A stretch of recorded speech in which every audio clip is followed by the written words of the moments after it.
Hello, I am doctor Madhavi Vysya.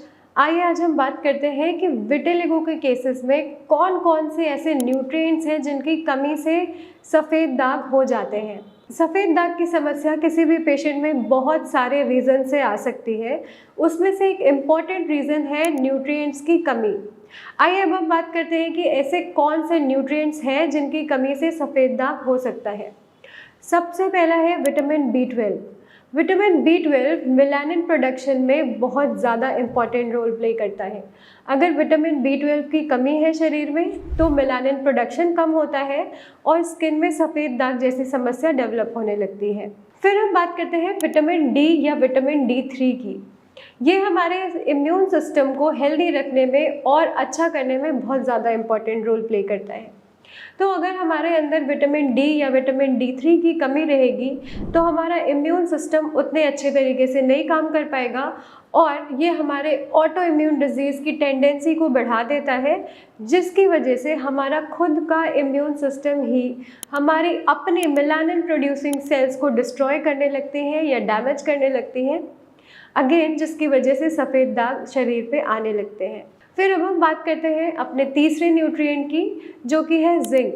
Zinc skin health, cell health और melanin production के लिए बहुत ज़्यादा इम्पॉर्टेंट होता है, इसलिए जिंक का भी भरपूर मात्रा में शरीर के अंदर होना बहुत ज़्यादा इम्पॉर्टेंट है। अगर जिंक की कमी होती है तो अगेन आपके स्किन में हाइपोपिगमेंटेशन ज़रूर होने लगेगी और आपको सफ़ेद दाग की समस्या डेवलप हो जाएगी। फिर अब हम बात करते हैं फॉलिक एसिड की। फॉलिक एसिड भी एक इम्पॉर्टेंट न्यूट्रिएंट है जो कि हमारे खाने में हमें भरपूर मात्रा में मिल जाना चाहिए। अगर शरीर में फॉलिक एसिड की कमी होती है तो भी हमारे शरीर में सफ़ेद दाग की समस्या आती है।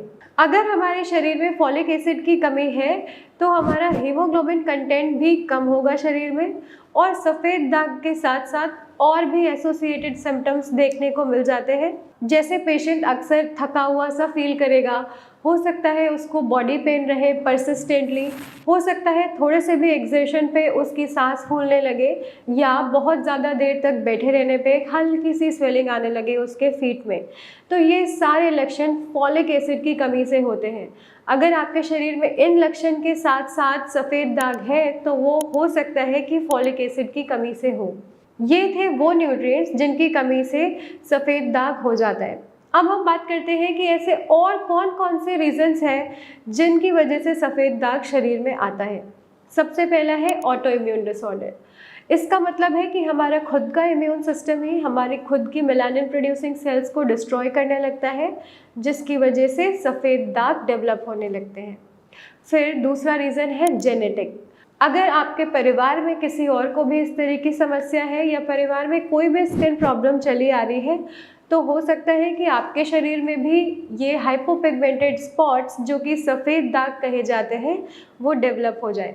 फिर कोई भी इमोशनल स्ट्रेस या बिजनेस में कोई स्ट्रेस हो, किसी भी तरह का स्ट्रेस आपके सफ़ेद दाग की समस्या को आपकी लाइफ में ट्रिगर कर सकता है। इससे आपकी ये समस्या बढ़ सकती है।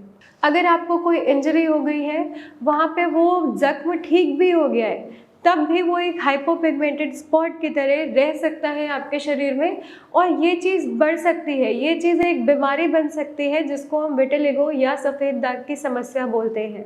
आइए अब हम बात करते हैं कि ये न्यूट्रिशनल डेफिशिएंसी पहचानने के लिए हमें कौन कौन से टेस्ट कराने चाहिए।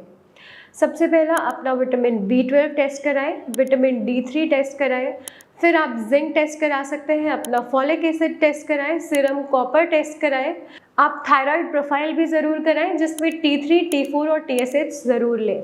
आई होप ये इन्फॉर्मेशन आपके लिए बहुत ज़्यादा इम्पॉर्टेंट रही होगी। अगर आप या आपका कोई जानने वाला भी विटिलिगो या सफ़ेद दाग जैसी समस्या से सफ़र कर रहा है तो इसकी कंप्लीट क्योर के लिए आप हमें कॉन्टैक्ट कर सकते हैं। Thank you.